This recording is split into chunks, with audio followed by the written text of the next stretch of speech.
When people think of disasters, they imagine something loud.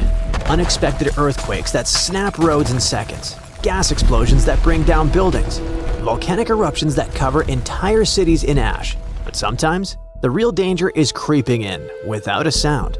Parts of Arizona are sinking, slowly losing elevation year after year. Why is this happening? And just how much damage can something like this actually cause? Arizona isn't sitting on solid rock. It's sitting on a geological layer cake of sand, clay, and gravel. Think of the ground beneath your feet like a giant wet kitchen sponge. When a sponge is full of water, it's fluffy and holds its shape. That water isn't just in the dirt, it's what's holding everything up. Here's where things go wrong. People pump out that water to use it, but if they take it out faster than nature can put it back in, the gaps start to close.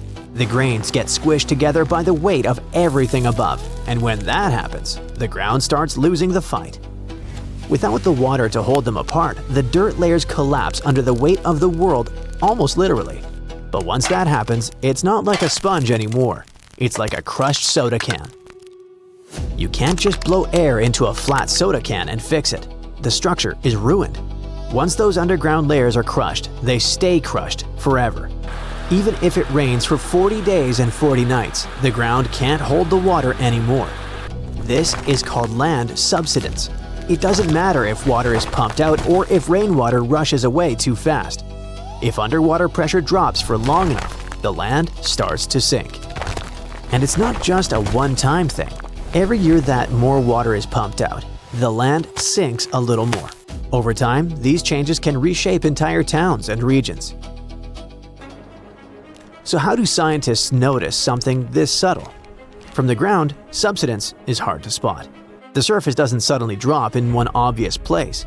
Buildings don't suddenly tip over. You won't wake up one day to see your neighbor's house being a few inches lower than yours. Most of the time, everything looks normal. So to really see what's happening, scientists have to look from above, way up from space. Scientists use INSAR satellites, super precise scanners in orbit that can spot ground changes thinner than a US nickel from hundreds of miles away. Using this method, scientists tracked parts of Arizona over several years. What they found was alarming. Large areas weren't just sinking a little. Some places were dropping by inches every year. In certain regions, the total drop added up to several feet in just a short span of time. And this wasn't limited to one small spot. Entire basins were moving downward together, like a slow-motion elevator heading down. What made this even more concerning is that the sinking didn't stop during the wetter years. Even when rainfall increased and water levels rose a bit, the land kept sinking. In some places, this process actually sped up. That told scientists something important. The ground wasn't just reacting to short-term weather, it was responding to years of pressure building underground. Even from space, the pattern was impossible to miss. Wide regions glowing on satellite maps, showing steady downward motion year after year. What looked stable from the street turned out to be quietly shifting across miles of land. And once scientists could see it clearly, a bigger question emerged. What now? The surface can only take so much before it snaps. The land doesn't sink evenly. One spot drops fast, another barely moves. That pulls the surface in opposite directions. The surface tries to stretch, but eventually it snaps. And we aren't talking about sidewalk cracks. The earth literally rips open, creating jagged wounds called fissures, wide enough to split roads apart and damage paved highways. Infrastructure absolutely hates this. Roads bend, twist, and buckle. Pipes and cables buried underground are yanked out of alignment or torn apart. Canals that depend on a gentle, steady slope suddenly stop flowing the way they're supposed to. Even buildings that look fine at first start to give themselves away. Floors can tilt, doors might refuse to close, and long fractures can appear across walls. Wells are affected too. As the ground compacts, it crushes the underground rock layers like a vise. This closes off the flow, turning a working well into a dry hole. Basically, by pumping too much, we're breaking the pump. But it might get worse. These problems spread across entire basins, meaning damage can show up far from where the sinking first began. By the time surface damage becomes obvious, the underground changes that caused it may already be locked in, which means the real challenge isn't fixing the cracks you can see.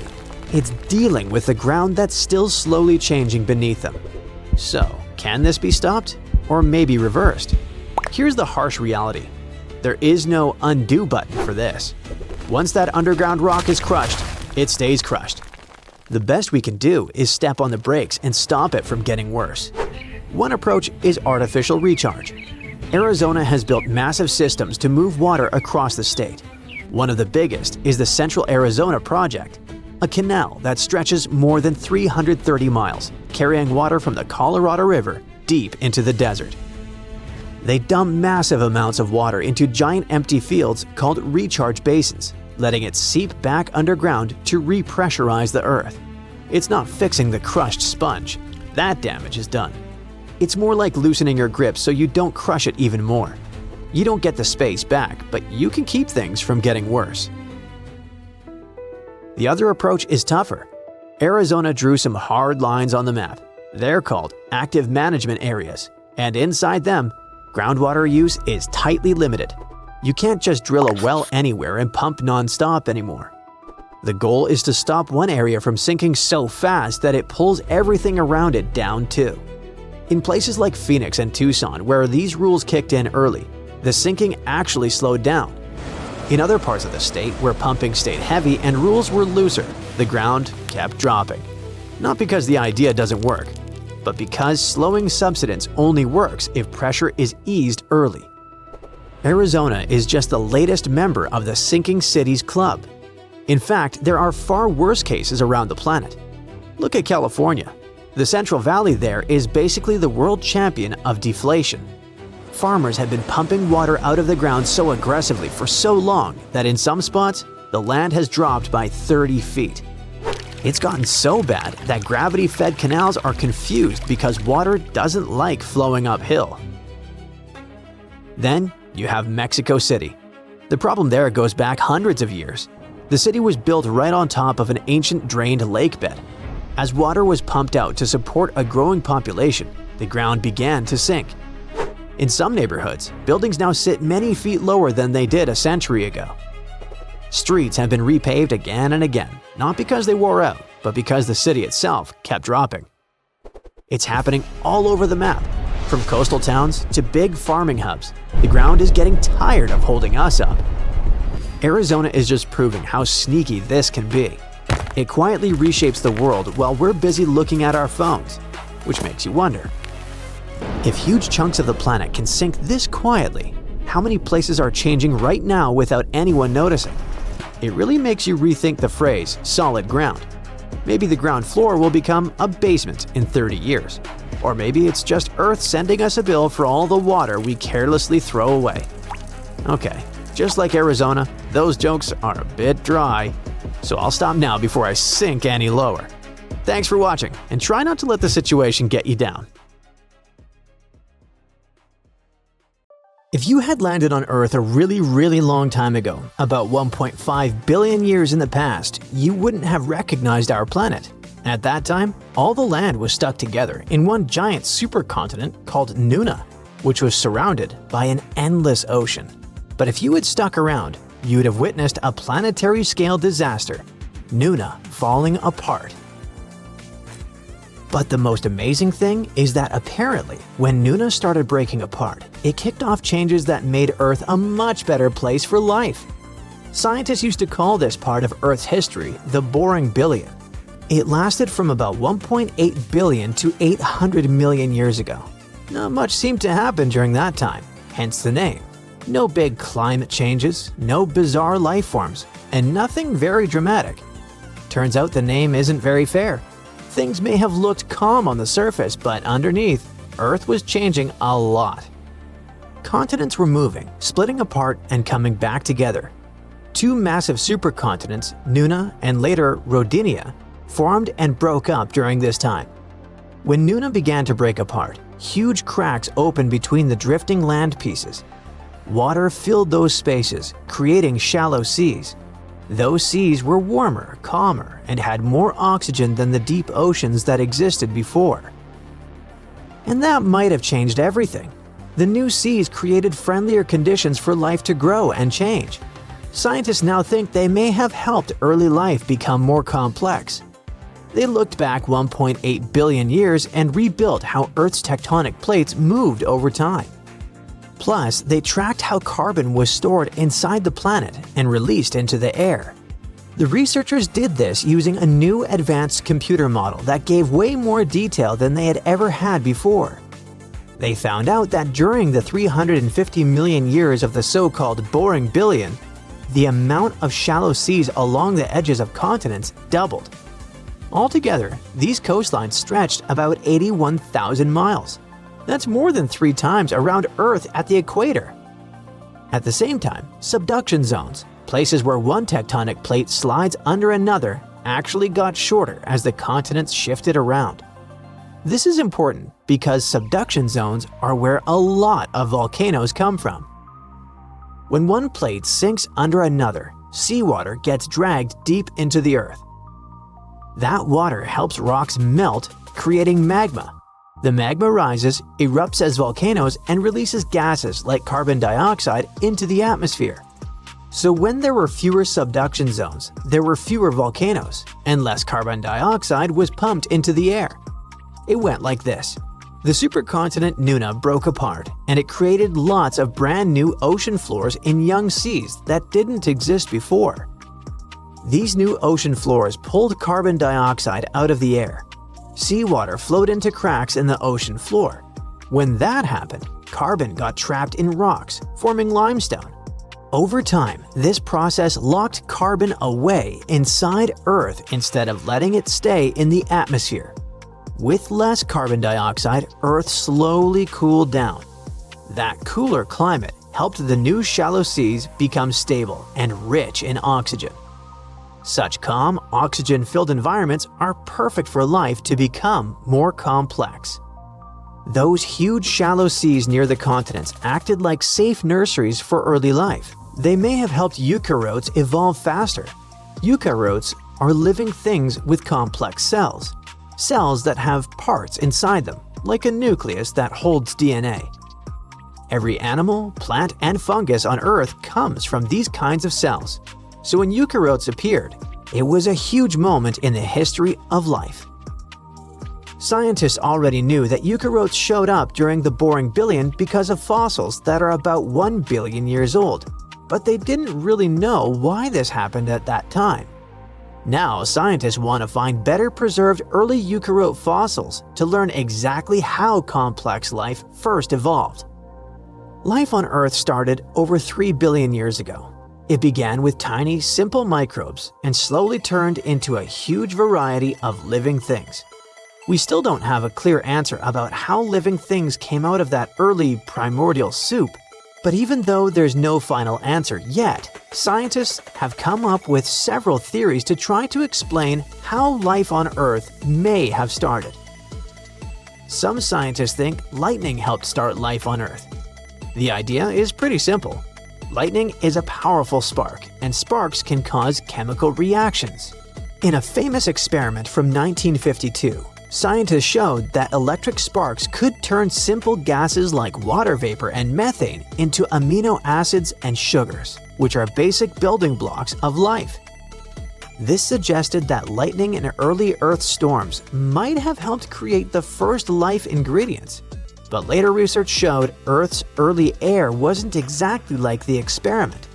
Still, some scientists think volcanic clouds could have had the right gases and lots of lightning, making this process possible. Other experts think life may have started on clay. One researcher suggested that tiny clay crystals could grow and stick together in patterns. As they did, they could trap simple molecules and line them up in organized ways. Think of clay as a kind of early organizer. Today, DNA tells molecules how to line up and work together. But what if clay had been doing a similar job before DNA even existed? It could be helping molecules arrange themselves until they eventually learned to organize on their own. This idea was interesting and got a lot of attention, but most scientists don't fully accept it yet. Another popular theory is that life started at deep-sea vents on the ocean floor. These vents are cracks in Earth's crust where super hot water shoots out from deep inside the planet. As the water rises, it picks up important chemicals like carbon and hydrogen, which are key ingredients for life. The vents are full of tiny rock spaces where these chemicals could collect, mix, and react. The rocks may have helped speed up these reactions. Even today, deep-sea vents house rich ecosystems, even though it's dark there and the whole environment is kinda extreme. Scientists are still studying this idea. In 2019, researchers even created early life-like structures in lab conditions similar to these vents. Such an experiment showed that this theory could really work. Another idea is that life may have started under ice. Scientists believe Earth's oceans might have been covered in ice around 3 billion years ago. Sounds pretty severe, right? But the cold may have actually helped life get started. Many of the chemical building blocks of life, like simple amino acids, are more stable at low temperatures. In warmer water, these molecules break down quickly and are spread far apart. But when water freezes, it pushes those molecules together, increasing their concentration. This crowding makes chemical reactions more likely. So, let's say the molecules were packed closer together and were breaking down more slowly. In this case, they had more chances to link up and form more complex structures. Ice may have also acted like a protective blanket. It could shield the water from harmful ultraviolet radiation from the sun and from damage caused by meteor impacts. Another idea is that life didn't start on Earth at all. This theory is called panspermia, and it suggests that life came from space. Scientists know that big asteroid impacts can blast rocks off of planets. For example, rocks from Mars have been knocked into space before, and some of them ended up on Earth. Some researchers think tiny microbes might have survived inside space rocks during the journey. If that's true, life here could have started thanks to visitors from Mars or some other cosmic world. Others go even further and suggest that life could have traveled on comets or space dust from completely different star systems, hitching a ride across the galaxy. At the same time, even if panspermia is real, it doesn't fully solve the mystery. It just moves the question somewhere else. Instead of asking how life began on Earth, we'd need to ask, how did life begin anywhere in the universe? Stop for a second and look at the ground beneath your feet. Is it a quiet suburban street, a flat basketball court, or maybe a peaceful stretch of farmland? You probably feel safe because there isn't a giant smoking mountain on the horizon, but that safety is an illusion. Yeah, sure. Yellowstone, Vesuvius, or Mount Fuji, those are the celebrities of the geological world. Giants that dominate the skyline and sometimes blow their tops. But what about a hidden threat? One that doesn't look like a volcano at all.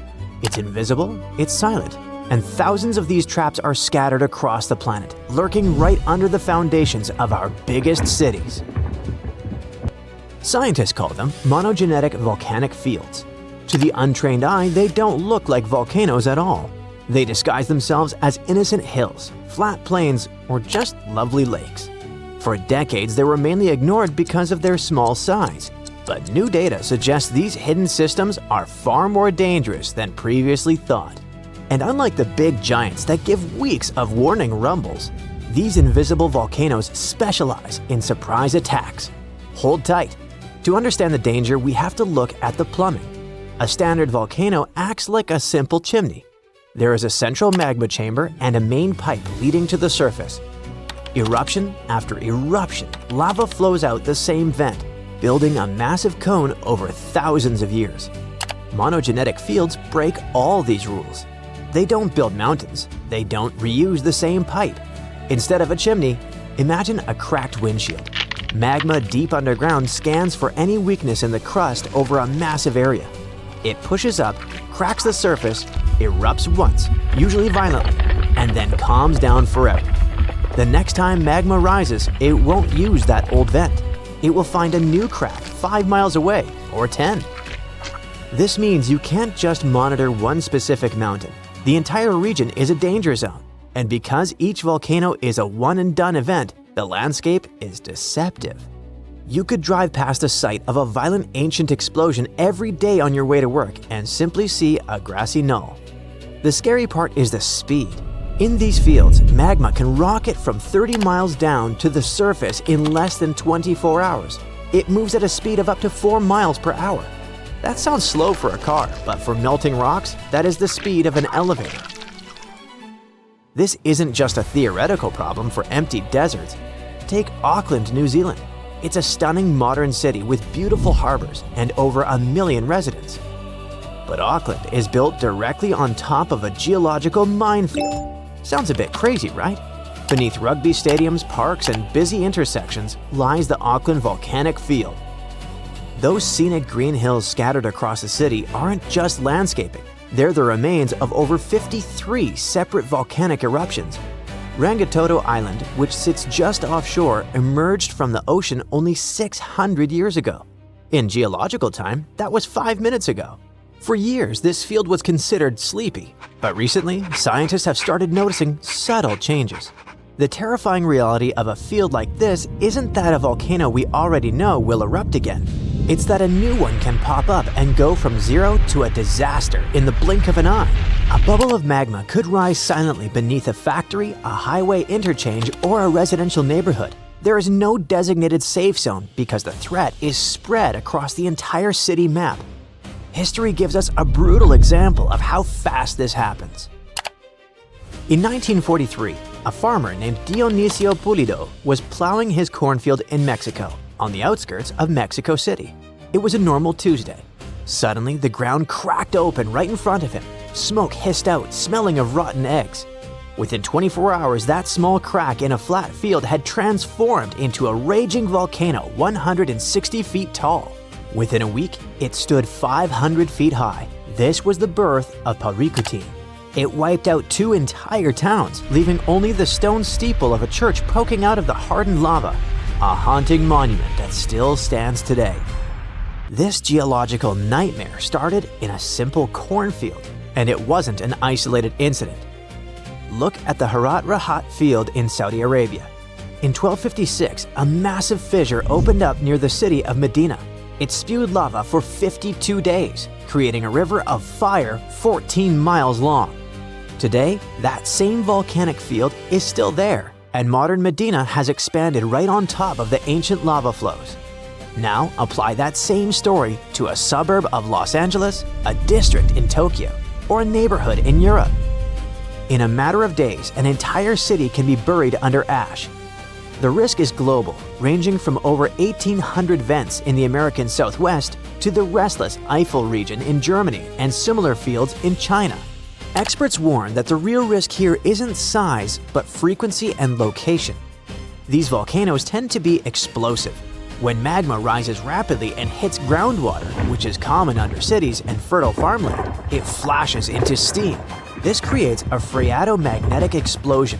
Instead of a slow, oozing river of lava that people can walk away from, the ground acts like a shotgun blast. It sends a massive column of ash and rock shooting into the atmosphere. In our modern world, this is a recipe for chaos. We rely on delicate systems, air travel, GPS signals, just-in-time supply chains. You don't need a supervolcano to crash the global economy. A small eruption near a major logistics hub is enough. Remember the 2010 eruption in Iceland? That wasn't even a big explosion by historical standards. Yet, the ash cloud grounded over 100,000 flights, and 10 million passengers were stranded. Volcanic ash melts inside jet engines, while toxic dust poisons crops and contaminates water reservoirs with heavy metals. It creates a domino effect. One small eruption in the wrong place triggers a cascading failure of global infrastructure. And the most alarming part is that the signals are already there. Recent geological studies have shown an uptick in activity in these distributed fields. It isn't always violent earthquakes. Often, it's bradyseism, the slow rhythmic breathing of the ground. We mentioned the Eifel region of Germany, where GPS data shows the land is rising by about 0.04 inches per year. It sounds tiny, but for geologists, that is a proper red flag. Scientists are detecting slight swells in the Earth's crust and weird spikes in carbon dioxide emissions in places that should be quiet. Magma is moving, but because these systems are so spread out, monitoring them is a nightmare. We have sensors all over Yellowstone. We watch Vesuvius 24/7, but almost no one is watching a random patch of desert in Arizona or a forest floor in Germany. These invisible volcanoes are poorly studied. We lack the baseline data to know if a tremor is just a truck driving by or the start of a Pericotine-style event. This lack of data means that when an eruption starts, authorities might have almost zero warning. In a polygenetic volcano, the mountain swells for months. In a monogenetic field, magma can shoot from the deep mantle to the surface in hours. By the time the evacuation order is written, the lava could already be breaking through the pavement. It isn't that hard to imagine the logistical nightmare. A city not known for volcanoes suddenly receives an alert. A vent is forming downtown. It sounds impossible. People delay leaving. They grab their phones to film the smoke. Then, explosions start. The ash creates a blackout. Power grids fail as wet ash shorts out transformers. Roads gridlock instantly. This scenario isn't science fiction. It's exactly what hazard models predict for places like the Auckland Volcanic Field or parts of the Trans-Mexican Volcanic Belt. We are building denser and denser cities on top of geological landmines. This doesn't mean we need to start digging bunkers, but it does require a shift in perspective. We have spent so much time worrying about the celebrity volcanoes that we forgot about the quiet ones. The Earth is a living, shifting engine that doesn't care about property lines or city limits. Scientists are now pushing for better monitoring networks, using satellites to track even the tiniest ground deformation in these boring, flat fields.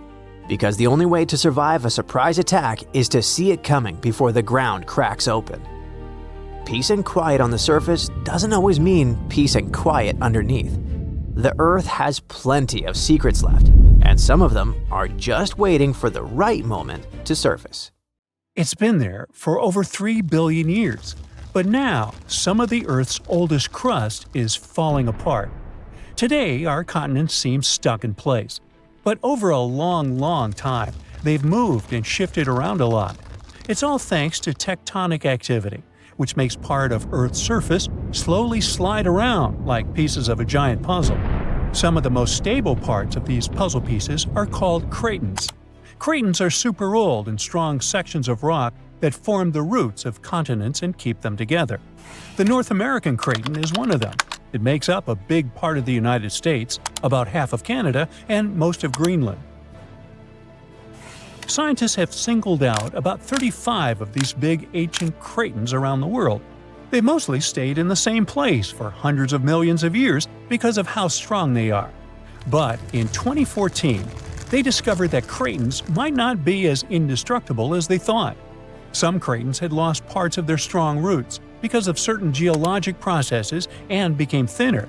It looks like cratons could become less stable if they go through more tectonic changes.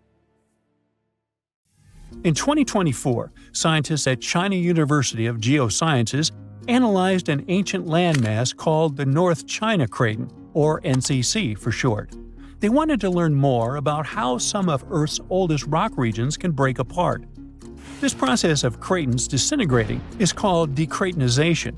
The NCC is so interesting to study because it has three main parts: the Western Bloc, the Eastern Bloc, and the Trans-North China Orogen, a zone that lies between the two blocks. Scientists found that during the Mesozoic era, the Eastern Bloc lost its deep ancient roots because of the strong Earth movements called tectonomagmatic events.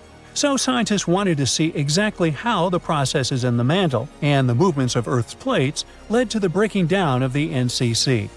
They created 4D models showing how the NCC's shape changed over time, including its surface shape, how its layers stretched, and the way earthquake waves moved through it. They found that a section of the tectonic plate slid beneath the craton and then began to roll back. This rolling and stretching made the strong rock thin out and eventually lose stability. All this started around 200 million years ago, back during the Jurassic period, when dinosaurs were rocking the world. The North China Craton isn't the only place where this decratonization process can happen. Other cratons, like those in North America, South America, and China's Yangtze region, may have gone through similar changes. Scientists say this shows how the continents on Earth have slowly changed and evolved over billions of years. And it looks like, when it comes to geology, there's no place that is 100% safe from changes, but it's no cause for alarm. You don't notice this, but our planet never stops moving and is perfectly normal. But sometimes, this movement still brings dramatic changes. In 2017, scientists made an official announcement that Zealandia can be called a new continent. The continental shelves of this mysterious continent are lying at a depth of around 3,280 feet below sea level. The nearest oceanic crust dives even deeper, at 9,800 feet below that. Geologists have gone deep down to collect rocks from the ocean floor. They've found that, unlike the nearby oceanic crust, which is made up of fresh basaltic rocks, the crust around New Zealand is a mix of ancient granite, limestone, and sandstone. All this screams continental crust. Plus, scientists have discovered a narrow strip of oceanic crust that separates Australia from the hidden land of Zealandia. It means these two are separate continents. 85 million years ago, Zealandia decided to break free from the supercontinent Gondwana. Millions of years later, the mighty Pacific Plate, the heavyweight champion of tectonic plates, decided to take a dive beneath Zealandia's continental crust. And that's how the root of Zealandia, that connection to its continental crust, broke off and went into the depths below. And that's not all the tectonic news from this part of the world. 120 million years ago, Australia and Antarctica were a single piece of land. They went their separate ways, but Antarctica didn't leave empty-handed. Today, there's an oceanic plateau in the Indian Ocean. Long ago, it was connected to another lost continent, the Kerguelen microcontinent. Scientists believe that it made a land bridge between India and Antarctica. To find out what it was like, we can look at a tiny archipelago in the southern Indian Ocean. These islands are all that is left of the ancient landmass. They have a cold climate and feature glaciers because they're so close to Antarctica. But in the past, the weather here must have been temperate with plenty of rainfall. The animals and plants would have been similar to those that live in tropical regions today. Another lost and found continent isn't hiding in the ocean, but under Europe. It's called Greater Adria, and it collided with Europe and started to sink under it around 100 million years ago. Today it lies beneath Italy, Greece, and the Balkans. Its size and even shape match that of Greenland, the world's largest island. Greater Adria is no longer visible, but it left some clues. Part of it was embedded in the Alps. The other chunks are part of present-day Italy and Croatia, on the other side of the Adriatic Sea. Limestone rocks from the former continent started to change once they were under the European landmass.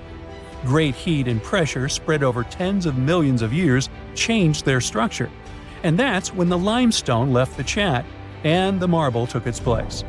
Greater Adria wasn't a solid piece of land like the big continent we see today, but more like a giant shallow shelf underwater. Over time, sand, mud, and other stuff settled on this shelf and slowly turned into rock. Greater Adria might have been a little like Zealandia or the Florida Keys, a chain of small islands sitting in a shallow sea. Above the water, there were probably lots of little islands and archipelagos, and beneath the waves, there were colorful coral reefs filled with marine life. If you lived back then and had a scuba tank, it would have been an amazing place to dive and explore. So, with all the things going on with the cratons, who knows? We could see a new continent in the future. Plus, studying the Earth's crust even deeper can change history as we know it. Scientists in Copenhagen have made an amazing discovery about the real birthplace of Scandinavia, and it's not where we thought. After studying sand and rock from remote parts of Finland, they found out that Scandinavia's roots actually came from Greenland over 3.75 billion years ago. This means the area where Nordic countries are now is 250 million years older than the scientists had previously believed. And we now know, thanks to the tiny crystals called zircons found in Finnish river sands. When scientists looked closely at their chemical makeup, they realized the age of crystals matched the rocks found in Greenland, not Scandinavia. They used special techniques to analyze elements like uranium, lead, lutetium, and hafnium, and discovered that Scandinavia's rocky base most likely broke off from Greenland billions of years ago. A small seed of land probably started drifting across the Earth's surface over hundreds of millions of years. This piece eventually settled where Finland is today. Over time, new layers of rock formed around this seed and slowly turned into the Scandinavia we see on maps now. The same study could help us rethink how the continents on Earth first formed. The most accepted theory is that the continental crust began growing right when the planet was formed. But new studies show that the signs of continents only started growing a billion years later. The scientists explain that Earth's continents may have begun as tiny seeds of ancient crust in different places. These seeds grew over time, forming the landmasses we know today. These ancient seeds aren't just found in Scandinavia, but also in Australia, South Africa, and India. Scientists aren't sure if all these seeds came from the same place or if they grew separately in different parts of the world. So there's still a lot to learn, and scientists need to keep digging to figure out if all these ancient seeds are related to each other. While you're watching this video, pieces of continents are slowly breaking off from below and are pulled down into the oceanic mantle, a hot, mostly solid layer that moves slowly under the seafloor. As soon as these fragments reach the mantle, they can trigger volcanic eruptions in parts of the ocean where there are no volcanoes. Plus, when continents break apart, it happens not only at the surface, but also deep down. But more on that later. This process can continue for tens of millions of years. The new study shows that Earth's insides are even more dynamic than we thought. It also explains why many volcanic islands, including Christmas Island in the Northeast Indian Ocean, contain unusually high levels of certain chemical elements. The thing is, these elements are normally only found in continental crust. Well, scientists did suspect that these elements showed up because some powerful forces deep inside the Earth took old, recycled pieces of rock and mixed them into the mantle. This process works a bit like when you mix together ingredients for cake batter. But before, researchers believed those elements came from two main sources: sediment that sank into the mantle as oceanic plates got pushed down, or from mantle plumes. Those are columns of hot rock rising up from deep inside Earth. However, these explanations don't fit all observations. In some volcanic areas, there's almost no sign that the crust has been recycled. In other places, the mantle seems to cool and too close to the surface to be affected by the rising hot rock. Scientists used to wonder how this could happen. Now we know that some of the material in those regions comes from pieces of continents that sink deep into the mantle, and these pieces affect the volcanoes that form above. The new study also suggests a curious idea. Continents don't just break apart at the surface, they peel away from below too. And this can happen over much greater distances than scientists thought before. Researchers used simulations to figure out how continents and the mantle behaved when stretched by tectonic forces. Their work is built on earlier research showing that when continents split, deep, powerful forces inside our planet create a mantle wave. This wave moves along the base of the continent at depths of about 90 to 125 miles. The wave moves extremely slowly, about 1/millionth of the speed of a snail, and gradually strips material from the roots of the continents. These peeled-off fragments are then carried sideways, sometimes more than 620 miles, into the oceanic mantle. Once there, they can trigger volcanic eruptions in the ocean for tens of millions of years. The research also shows that the mantle continues to feel effects of continental breakup long after the continents themselves have separated. Even after a new ocean basin forms, the mantle keeps moving, reorganizing and transporting enriched material far from where it originally came. To make this conclusion, researchers studied geochemical data from different parts of the Earth. including the Indian Ocean Seamount Province. That's a chain of volcanic formations that appeared after the supercontinent Gondwana had broken apart over 100 million years ago. Their computer models and chemical tests showed that right after the supercontinent Gondwana broke apart, a lot of magma with unusual chemicals pushed up to the surface. Over millions of years, this chemical signature slowly faded as less material came up from under the continent.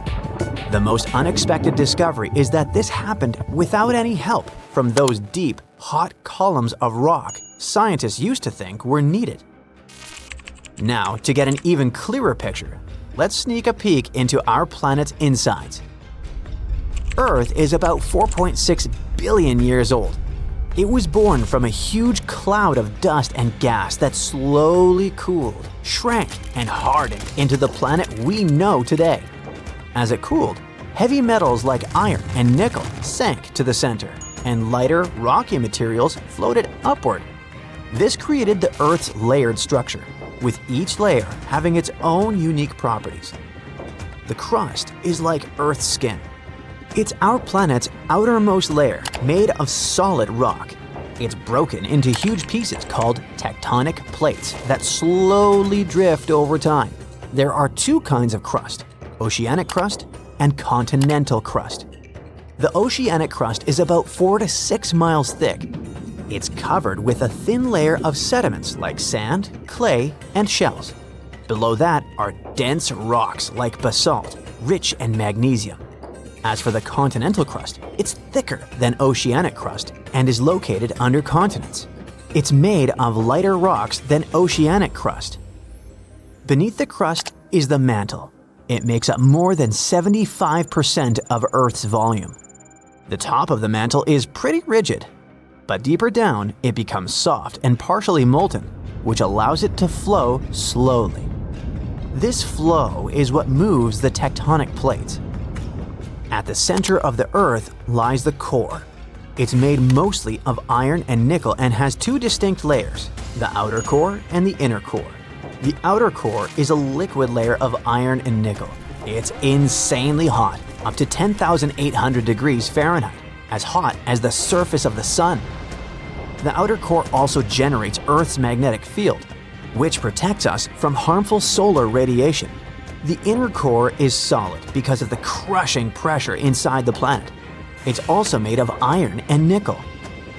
Now, the Earth's outer shell, called the lithosphere, is made up of the crust and the uppermost part of the mantle. It's broken into large pieces, called tectonic plates. There are a few super large plates and many smaller ones. 6 of the major plates are named after the continents they carry, like the North American, African, and Antarctic plates. But even those smaller plates play an important role. For example, the tiny Juan de Fuca plate is responsible for many of the volcanoes in the Pacific Northwest of the United States. The plates are moving like a jumble of old conveyor belts. They move very slowly, about 1 to 2 inches per year. But over millions of years, this movement shapes the face of our planet. Most earthquakes, volcanoes, and mountain building happen where plates meet, pull apart, or slide past each other. There are 3 main types of plate boundaries: convergent, when plates move toward each other; divergent, when plates move apart; and transform. That's when plates slide sideways past each other. When tectonic plates collide, the crust crumples and buckles, forming mountain ranges. About 55 million years ago, India crashed into Asia, slowly creating the Himalayas, the tallest mountains on Earth. The collision continues today, so the mountains are still rising. Mount Everest, the highest point on Earth, may even grow a tiny bit taller over time. At some convergent boundaries, an oceanic plate dives under a land plate in a process called subduction. The land above lifts up, forming mountains, and the sinking plate melts and triggers volcanic eruptions. This is how some mountains in the Andes of South America were formed. When 2 oceanic plates collide, one usually slides beneath the other, creating deep ocean trenches, like the Mariana Trench in the North Pacific, the deepest point on Earth. These collisions can also form underwater volcanoes that eventually rise above the ocean and turn into island chains, such as Japan. At divergent boundaries, tectonic plates move away from each other. In the oceans, magma from deep in the mantle rises to fill the gap. This creates underwater mountains and volcanoes along the seam. This process renews the ocean floor and slowly widens the ocean basins. By the way, a single mid-ocean ridge system connects all the world's oceans, making it the longest mountain range on Earth. On land, when plates pull apart, they form giant valleys, such as the Great Rift Valley in Africa. If this stretching continues over millions of years, East Africa could split off to become a new landmass. One famous example of transform boundaries is the San Andreas Fault in California. Unlike convergent or divergent boundaries, transform boundaries usually don't create mountains or oceans, but the grinding motion can cause powerful earthquakes, such as the 1906 earthquake that destroyed much of San Francisco. The snowpack over your head splits in two right in front of your eyes and starts tumbling down in the frozen slope to its resting place far, far below. Anything in its way is crushed under the immense mass of snow and debris. You're witnessing an avalanche, one of the most dangerous natural disasters. But what if I tell you about another kind of avalanche, no less blood-chilling than the mountain one? And the most bizarre thing about it is that it occurs underwater. Underwater avalanches are powerful and disastrous natural phenomena, often much more dangerous than land ones. They have the potential to wreak havoc on the entire planet, leading to catastrophic consequences. The most alarming thing? They occur all the time under the surface of the ocean, impossible to see, predict, and extremely difficult to measure. Such avalanches can get 100 times larger than land ones, and they pose a great risk to the world's communications, capable of leaving the entire planet without the internet. But we'll talk about it a bit later. First, let's go 60,000 years back into the past. We're near the northwest coast of Africa, ready to witness the colossal scale and devastating impact of a ginormous underwater avalanche. It started as a quite small underwater landslide in the Agadir Canyon. At first, it was just 0.35 cubic miles of material, but in no time, this mass increased more than 100 times in size while traveling across the Atlantic Ocean floor. As the avalanche sped up and grew, it picked up gravel, sand, rocks, and mud. It carved a devastating path through one of the world's largest submarine canyons, wiping out all forms of animal and plant life on its way. The disastrous flow was so powerful that it literally eroded a 250-mile stretch of the canyon, cutting hundreds of feet into its sides and damaging a total area of 1,740 square miles. That's the area of more than 3.5 New York cities. As for the force of the flow, it was so immense that it propelled massive boulders up the canyon walls to heights of up to 430 feet. Before scientists discovered the evidence of this catastrophic event, they had seriously underestimated the scale of destruction caused by submarine avalanches. By the way, these devastating catastrophes can start not only far away in the ocean, but also at estuaries. Let's go back to 14 January 2020 and see for ourselves. A turbidity current, a rapid, downhill flow of water containing a lot of sediment, rushed more than 680 miles from the Congo River estuary in the deep sea. This current appeared due to two factors: terrible flooding along the Congo River in late December 2019 and unusually large spring tides. This resulted in an avalanche of sand and mud. Its volume was equivalent to 1/3 of all the sediment produced annually by all the rivers in the world. This sediment avalanche accelerated, increasing in speed from 17 feet per second in the upper part of the Congo Canyon to 26 feet per second when it reached the end of the channel, almost 700 miles away from the coastline. This route made it the longest avalanche of sediment ever measured on our planet. 2 days later, the flow reached the deep ocean. The avalanche broke 2 seabed telecommunication cables, cutting internet data speeds all the way across West, Central, and South Africa. Now, before this disaster, scientists considered that measuring powerful deep-sea avalanches was impractical. But the sediment flow in the Congo Canyon could be monitored directly, finally allowing researchers to assess how major river floods connected to the deep sea. They also concluded that how often underwater avalanches occurred depended on where the observer was. Seafloor canyons that are close to river mouths can experience several tiny avalanches per year. Other systems, far from river discharges like the Agadir Canyon, can only have one monster of an avalanche every 10,000 years or so. You're likely wondering, what can trigger an avalanche under the surface of the ocean? Well, earthquakes, typhoons, high tides, river floods, and even volcanic eruptions. And due to our changing climate, such events become more and more frequent and intense. At the same time, these triggers don't mean that an avalanche is bound to happen, nor do they relate to the scale of the event. See for yourself. In 1755, a powerful earthquake hit the coast of Portugal, wiping out large parts of Lisbon. Tens of thousands of people lost their lives during that disaster, but it only triggered a tiny underwater avalanche. And in 1929, a large earthquake off the coast of Newfoundland, Canada, triggered the largest underwater avalanche ever recorded. The flow traveled at a speed of 42 miles per hour, carrying boulders, sand, and mud. It snapped 11 seabed cables on its journey downhill. The avalanche was so powerful, it produced a tsunami that claimed the lives of 28 people along the coastline. Now, submarine avalanches are totally invisible because they happen deep under the ocean surface, which makes them extremely hard to study.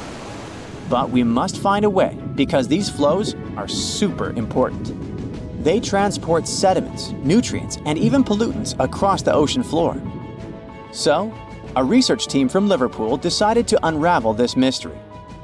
Over the last 40 years, they've collected more than 300 samples from the ocean floor. Combined with seismic and bathymetric data, which is a fancy word for ocean mapping, they managed to reconstruct a massive submarine avalanche. It was the first time an underwater avalanche of this size was mapped out. An even cooler thing, the event itself started off pretty modestly, but it quickly evolved into a colossal avalanche that grew to more than 650 feet tall. To put that into perspective, imagine a skyscraper-sized avalanche zooming from Liverpool to London, cutting a trench 100 feet deep and 9 miles wide. Then it spread out over an area bigger than the UK, covering it with several feet of sand and mud. That's like burying a whole country. These findings are actually a big deal because they show that even a small underwater landslide can turn into something massive and super destructive. But that's not the worst. Think about undersea internet cables, which are essential for global communication. There are more than 550 active seafloor cables around the world. Their combined length is a whopping 870,000 miles. That's enough to wrap around our planet 35 times. When a submarine avalanche breaks seafloor cables, the effects are usually super expensive and devastating. For example, in 2006, an earthquake in Taiwan triggered underwater avalanches that cut loads of seafloor cables connecting Southeast Asia with the rest of the world. The largest internet operator in China had a 90% loss of traffic to the USA at the peak of the event. As for Taiwan itself, it experienced between 74 to 100% loss in traffic to neighboring islands. So now you probably get why we need to learn more about this natural phenomenon. Luckily, researchers at Tulane University have found a way to study it in 3D. Previous studies only looked at submarine avalanches in 2D, which didn't give the full picture of how they actually behaved. The new research focused on how underwater flows interacted with mini basins, natural features on the ocean floor that look like shallow bowls. Despite being called mini, these bowls can be huge, up to 4 square miles.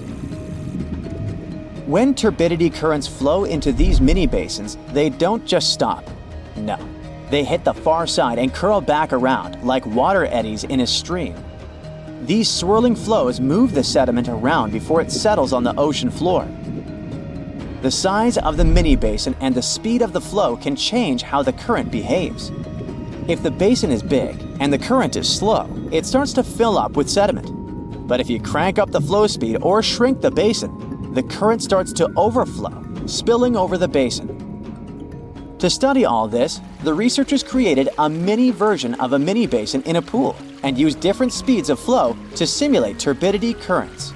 They even made their own sediment mixtures to see how different sizes of particles would behave. In the end, they managed to mimic real-life ocean conditions, but on a smaller, manageable scale. Pretty cool, huh? Hey, quick question.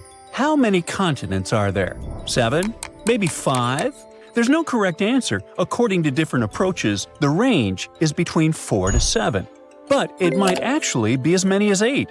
Chances are, a lost continent has recently been found between Greenland and Canada. This new continent discovery could also potentially be the key to how microcontinents form. What does this all mean, and what makes this hidden landmass near Greenland so important?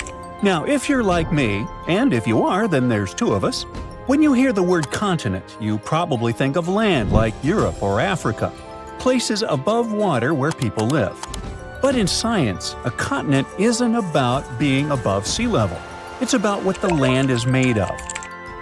Earth's outer layer, called the crust, comes in 2 main types, continental and oceanic. Continental one is thicker, lighter, and made of different types of rock, like granite. The oceanic crust is thinner, heavier, and made mostly of dark volcanic rock. Now, the discovery under the Davis Strait between Greenland and Canada appears to be a piece of continental landmass, even though it's under the ocean. Scientists call it a proto-microcontinent because it began to break off from a larger terrain millions of years ago, but never quite made it. As tectonic plates slowly shifted, the Earth's crust in this region stretched and cracked. One chunk started to split away, but for some reason, the process stopped. It didn't drift off like a full continent, and it didn't sink like ocean crust either. Instead, it stayed right there, floating beneath the waves all this time. This makes it different from true microcontinents, like Zealandia, which have completely detached and now exist as separate tectonic blocks. Zealandia is a submerged microcontinent near New Zealand. About 94% of it lies underwater, but because it's made of continental crust, many geologists say it qualifies as Earth's 8th continent.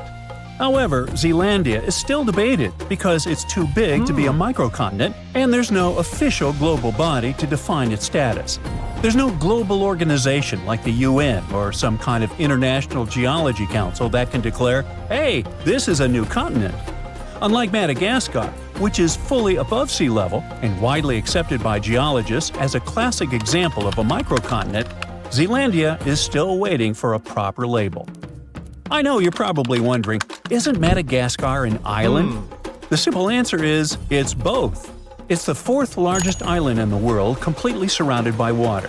But it's also geologically considered a microcontinent because it broke off from the supercontinent Gondwana around 88 million years ago and is made of continental crust, not oceanic crust. Unlike volcanic islands like Hawaii, this isn't just built from lava. It's a real piece of ancient continental crust. So, Madagascar checks both boxes: island by geography, microcontinent by geology. And that's exactly why these discoveries can be fascinating. Just like Madagascar stands out above the waves, this newly discovered landmass under the Davis Strait stands out beneath them, thanks to its unusual structure. What makes it stand out is its unusual thickness. Most of the ocean floor is thin, like metal. This is more like packed clay, layered with continental materials. Underneath this cozy comforter, scientists discovered some odd layers of rock, unusual because they're not where they should be. These layers act more like the materials found on continents rather than those typically seen on ocean floors. There are hints of granite-like formations and distinct magnetic properties, which suggest that this stuff is similar to what makes up dry land. The size is also remarkable. The proto-microcontinent is about 12 to 15 miles across, which makes it roughly the size of a mid-sized city, like Manhattan Island that's 6,500 feet underwater. The fact that it sits right under the Davis Strait, one of the widest ocean passages on Earth, makes it one of the largest submerged continental fragments we've found. According to researchers, this landmass began to form between 58 and 49 million years ago, when Greenland and Canada were slowly drifting apart. Maybe they just weren't getting along. Hey, it happens. As they pulled apart, the crust under the Davis Strait stretched, and one of the main fault lines shifted. But the breakup didn't finish. Around 48 million years ago, the rifting stalled, and Greenland's motion away from Canada slowed dramatically when it later bumped into Ellesmere Island. It's like a car swerving off and then back onto the freeway, a turn that was never completed. That's basically what happened. A chunk of land got stuck between the motion. It didn't float off into the ocean like a new continent, and it didn't get pulled down into the Earth either. It just stayed where it was, stranded beneath the water. But that's not all. This chunk has its own fault system, and scientists say it actually looks like a miniature version of the San Andreas Fault in California. Now, a fault is basically a crack in the Earth's crust where sections of rock slide past each other. Think of it as a place where the Earth's surface split and tried to slide sideways. In California, this movement still happens today and can cause earthquakes. But under the Davis Strait, it's a different story. The movement started, then suddenly stopped, like hitting pause in the middle of a big shift. It's a frozen moment in the planet's past, preserved right beneath the waves. For geologists, that makes the microcontinent under Davis Strait incredibly valuable. That sudden pause in motion helps explain why some chunks of land break away cleanly, while others twist, stall, or disappear. But this isn't just academic.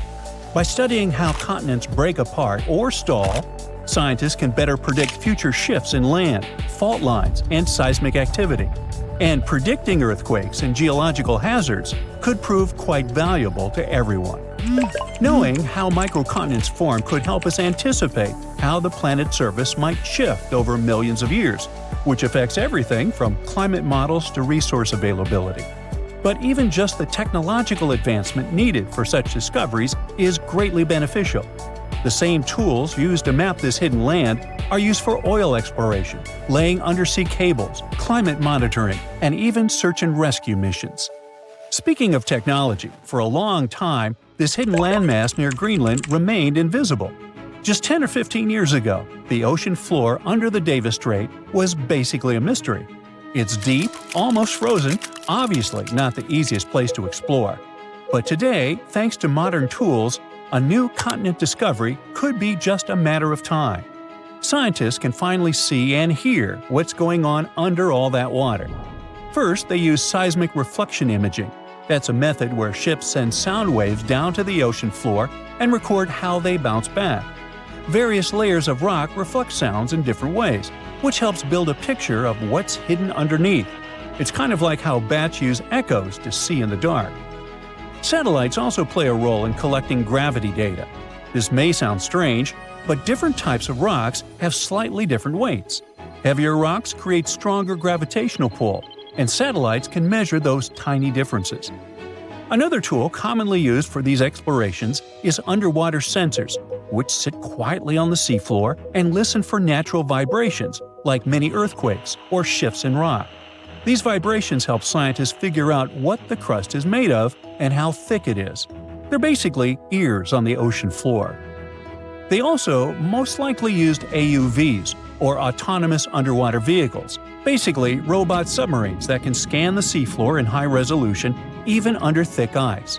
In any case, scientists are very excited because this new continent discovery is more than just a geological surprise. It's what they call a natural laboratory. The study of the microcontinent Davis Strait offers a rare opportunity to understand how microcontinents form, evolve, and sometimes fail to fully separate. It also reminds us that Earth's crust isn't as neatly divided as we once thought. Beneath the ocean, there may be other hidden landmasses near Greenland or elsewhere, almost continents, just waiting to be found. This lost continent of Canada may not have made it as a fully fledged landmass, but its discovery is already reshaping how we view plate tectonics. And thanks to advances in technology, places we once ignored are now offering up secrets about the planet's deep past, and maybe even its future. The floor is lava! Haha, just kidding. But honestly, it's kind of falling apart.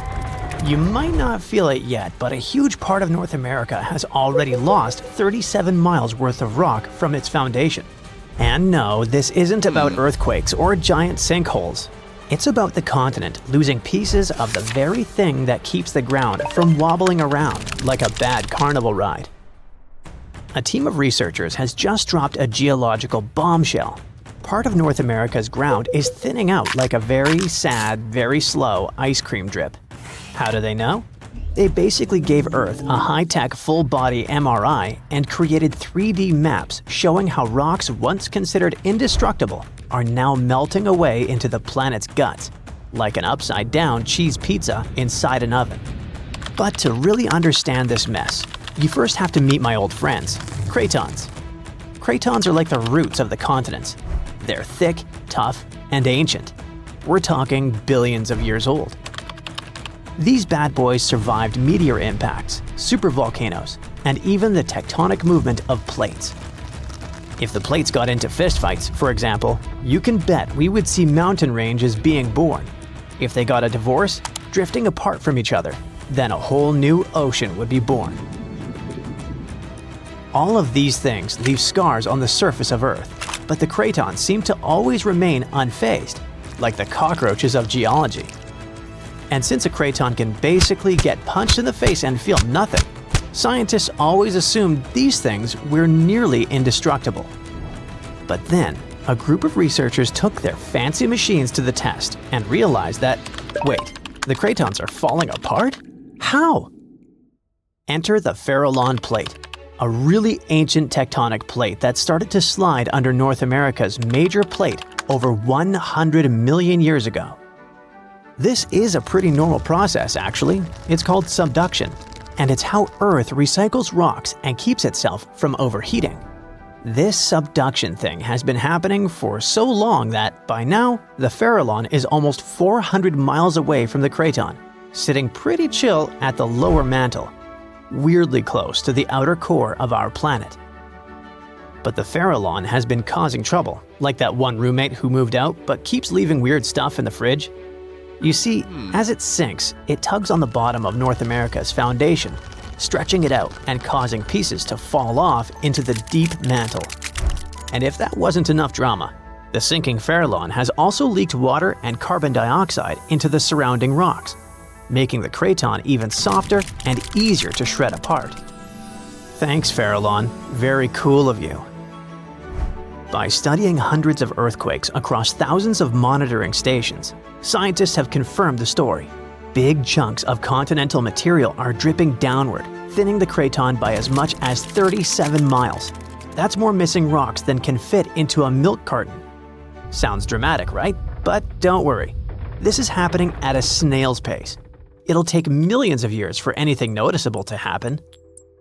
Your great-great-great-great few grandkids from the distant future might still be standing on solid ground. But don't get too comfy.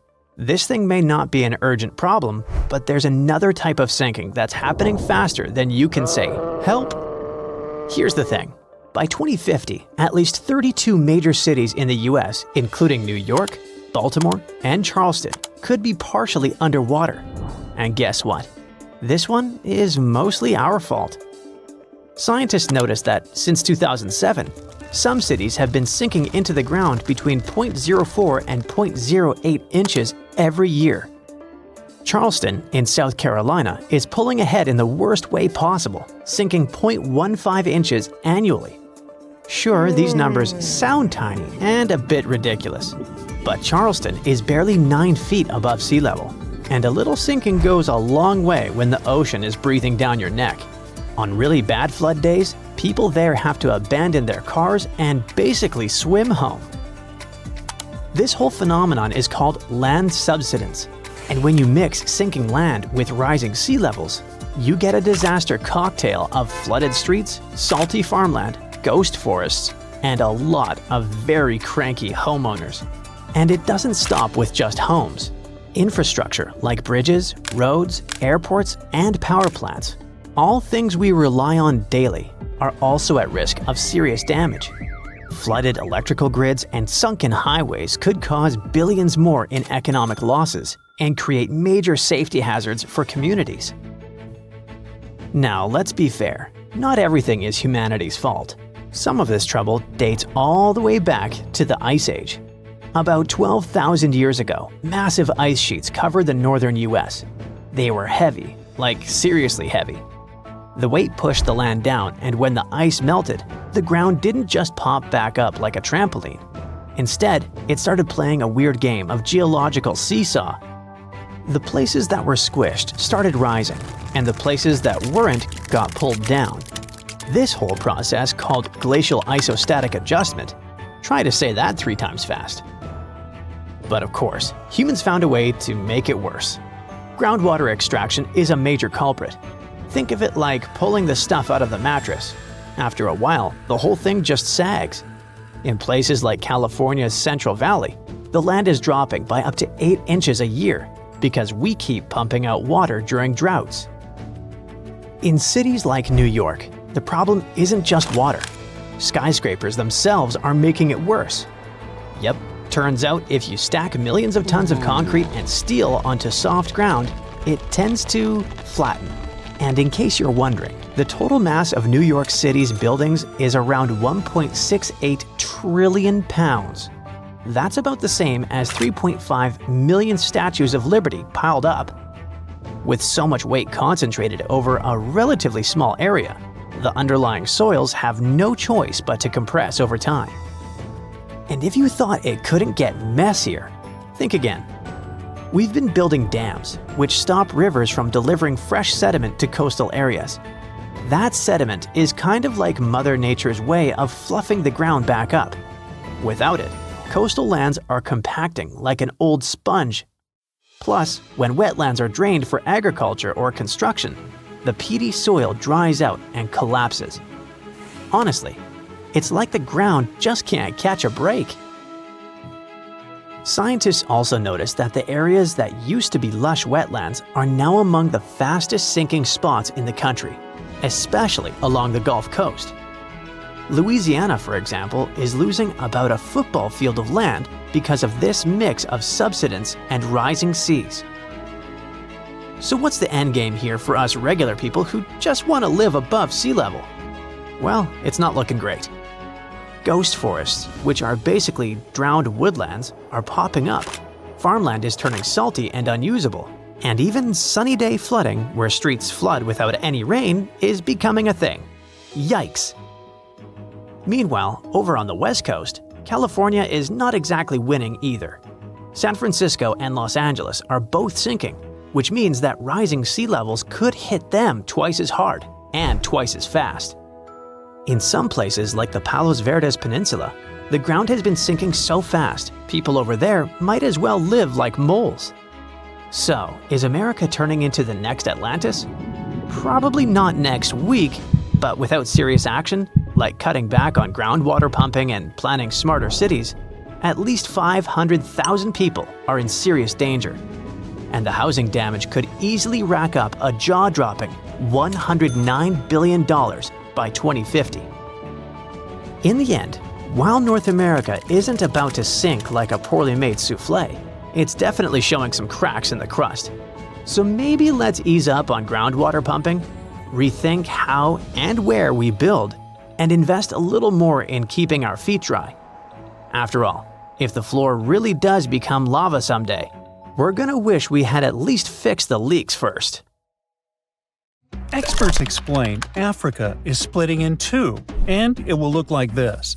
Up close, the process is even more shocking, with a massive crack stretching from Mozambique in the south to the Red Sea in the north. This gap keeps growing every year, tearing apart the land and destroying homes. Now, specialists believe the continent could split much sooner than we expect. Africa is breaking apart because of the Somali plate movement. Think of it like a dramatic breakup happening with tectonic plates. On the east side, there's the Somali Plate. On the west, we have the Nubian Plate. And during this breakup, the Somali Plate just wants more space, so it's pulling away from the Nubian Plate. This movement is forming the East African Rift, a region where tectonic plates are splitting apart, magma keeps rising from deep below, and a bunch of active volcanoes are being born. So this place is hot, with daytime temperatures that can soar to 130 degrees Fahrenheit, and at night they cool down to 95 degrees. Inside this hot zone, we have the Afar Triangle, also known as the Afar Depression, and its geology is fascinating, as the rifting process is causing valleys, faults, and deep cracks to form in this region. Take, for example, this massive 35-mile-long fissure in Ethiopia's desert. It's also so wide that a person can easily fit inside of it. But what's scary is this crack keeps getting bigger, growing about a half an inch every year. The Nubian and Somali plates moving apart could also lead to a new ocean forming in Africa. This type of process isn't something new. About 150 million years ago, when dinosaurs were still around, a similar tectonic shift created the Atlantic Ocean. The continents were once all clustered together, but when a rift formed in what was Pangaea, it started pulling them apart, splitting the east and west hemispheres. So, a similar thing is happening with this gap in Africa. At some point, experts say the waters of the Indian Ocean might flood the East African Rift Valley, eventually creating a sixth ocean. Now, it's a pity you won't be able to swim in its waters during your lifetime, though.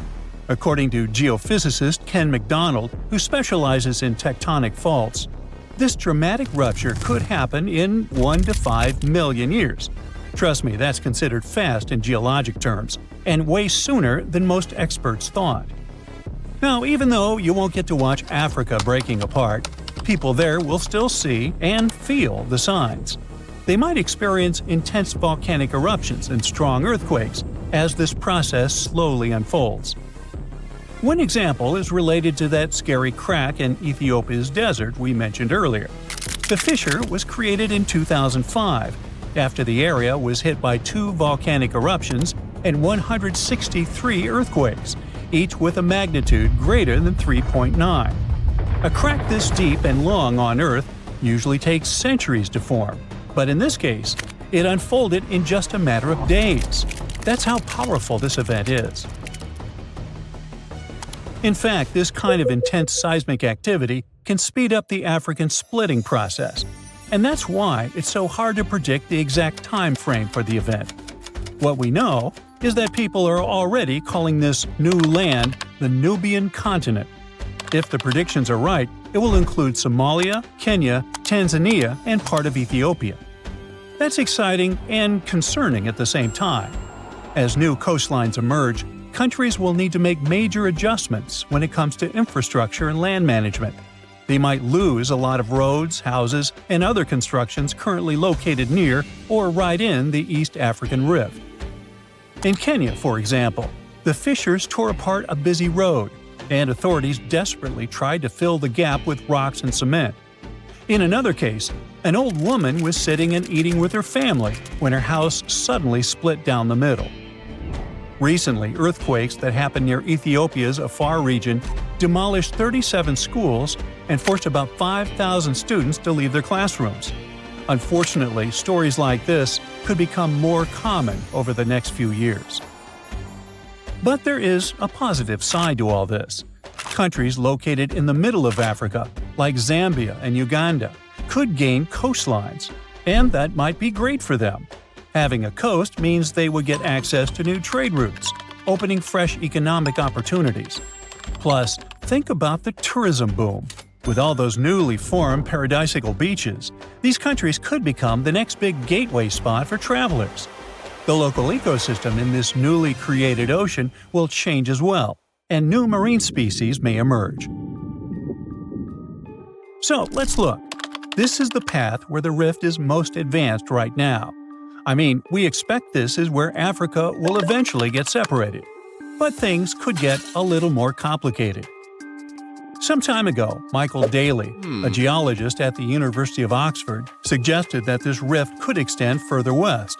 And some new evidence backs up his theory, pointing out that the crack could extend south through Botswana's heartland into South Africa, and west through Namibia, all the way to the Atlantic Ocean. If these fractures widened into deep cracks, the ocean might come in and fill the gaps. Experts say Africa could split so much that it becomes an archipelago. But then again, we won't see that happening. It will take tens of millions of years for this to play out. We already know that Africa is at risk of breaking into a bunch of huge islands or small continents. The news isn't great for Madagascar either, as the world's fourth largest island could end up being split in half. But can the opposite process happen?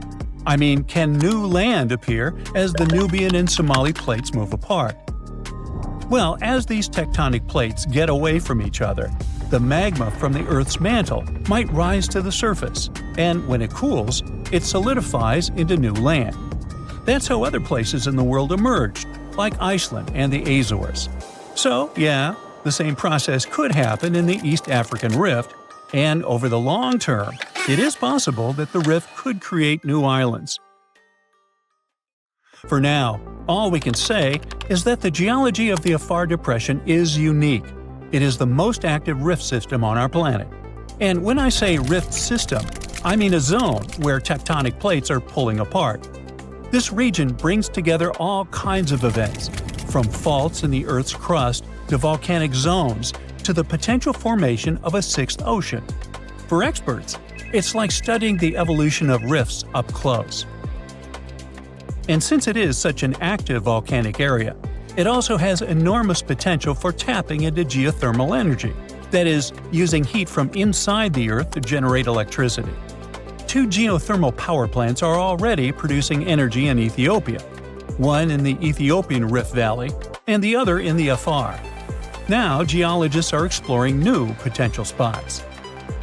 When we look at that deep crack in the ground, we know it's caused by tectonic plate movement. There's no mystery there.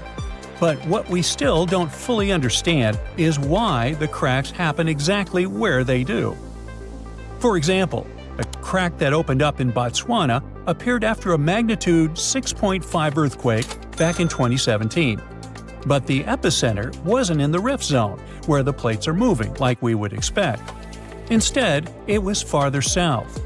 Since it's unusual for a rift to happen without volcanic activity, this fact really challenges our traditional ideas of how continents divide. Figuring out why these cracks appear in specific spots is still a missing piece of the puzzle for experts trying to explain how Africa is splitting. Hopefully, we get some answers before the continent turns into a massive archipelago.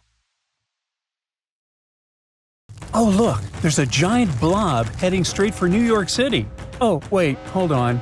You'll actually have to look down, not up, because this blob is a mass of hot rock moving beneath the Earth's surface. And when it finally reaches the Big Apple, some say it could tear the continent in two. But Yankees fans, and even you Mets fans, don't worry, this journey is going to take about 15 million years or so. You see, a long time ago, people noticed something curious. When they looked at world maps, they thought, don't the continents look like puzzle pieces that could fit together? That couldn't just be a coincidence, right?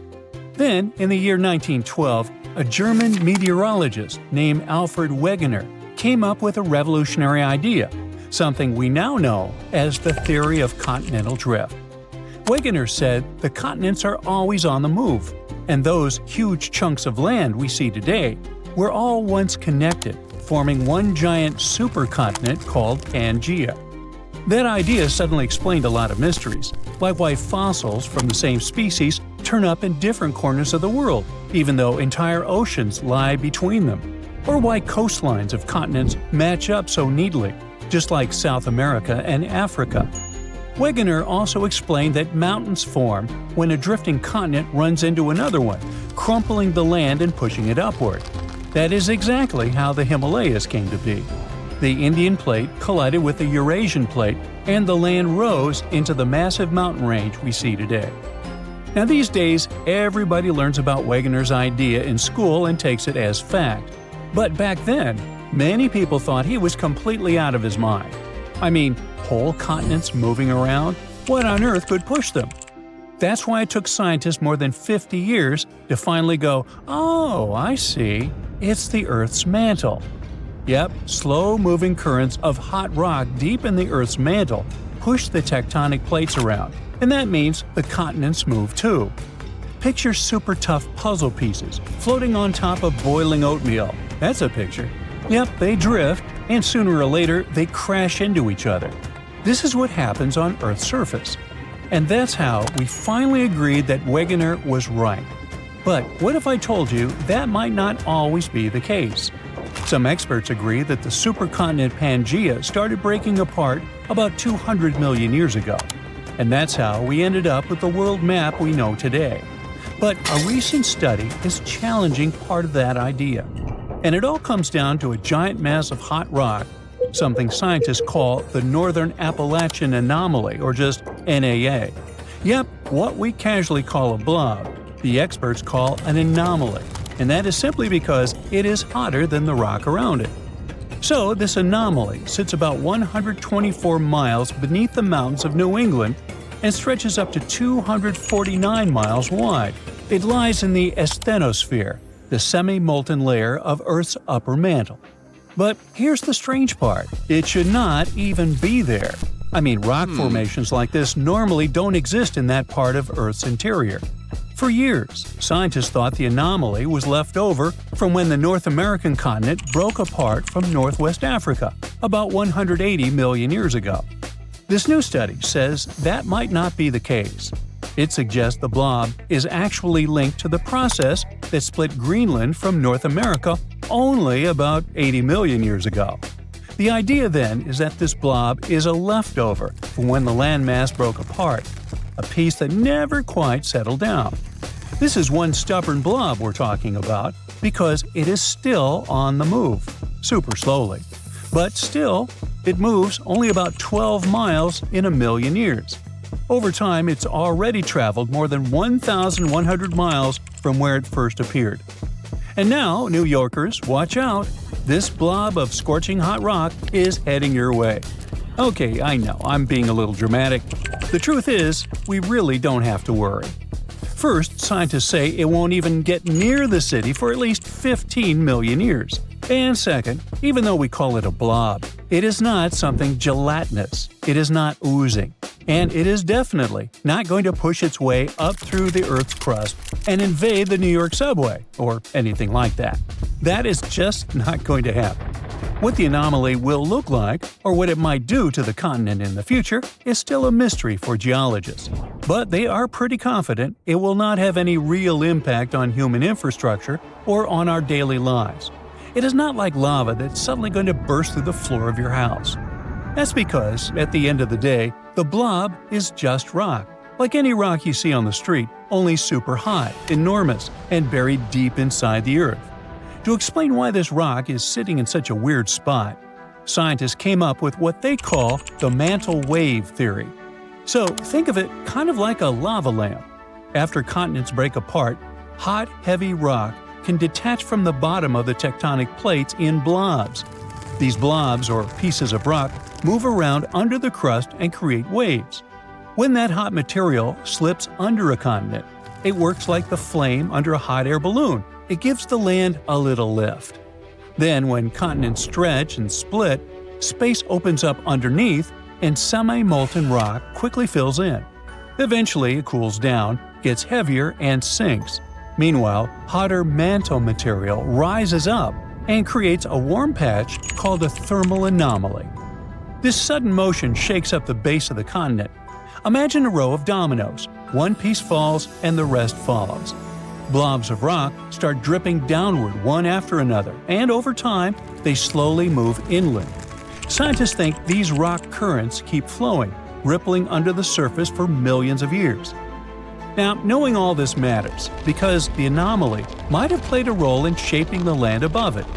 For example, it may have lifted up some ancient mountains over the past few million years. That helps to explain a big mystery of the region: why the Appalachians are still standing.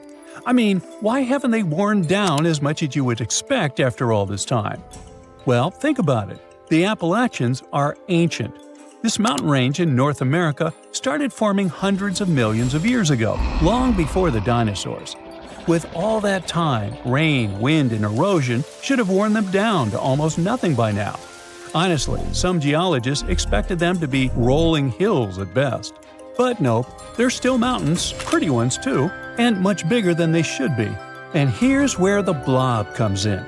See, when a giant pocket of superhot rock sits under a mountain range, it can actually give the crust a little lift. It's kind of like putting a balloon under a blanket. The blanket rises up. The heat makes the Earth's crust lighter. So even while wind and rain are wearing the mountains down from above, the Earth is gently pushing them back up from below. There is another positive takeaway from this study. These new insights can help scientists better understand other strange geological features around the world. In fact, the researchers believe they may have already found a twin to this blob, sitting under north-central Greenland and also tied to the Labrador Sea. So, what can we conclude from all this? Well, tectonic plate movement is still the reasons continents break apart. But the process goes much deeper than we thought. The effects of ancient rifting can still play out millions of years after the surface split, just like what happened in Greenland. Although it's still really hard to predict what this anomaly will look like in the future, we know one thing for sure right now: there is nothing to fear, and I'm betting that most of us won't be around for that. Consider South America and Africa. Don't they kind of look like they fit together, like puzzle pieces? Well, they actually did. But about 130 million years ago, South America was like, bye, and slowly started drifting away.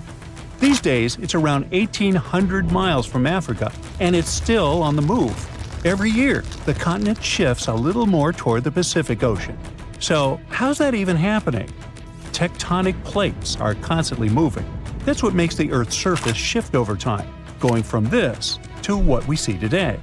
But those movements happen so slowly that you and I can't see them go. So, no, Brazilians or Chileans aren't out there feeling their continent inching westward. But the numbers don't lie. South America is moving, and apparently all it wants is to get as far away as possible from this massive underwater mountain range called the Mid-Atlantic Ridge. But what exactly is pushing the land toward the Pacific Ocean? It is the heat inside our planet.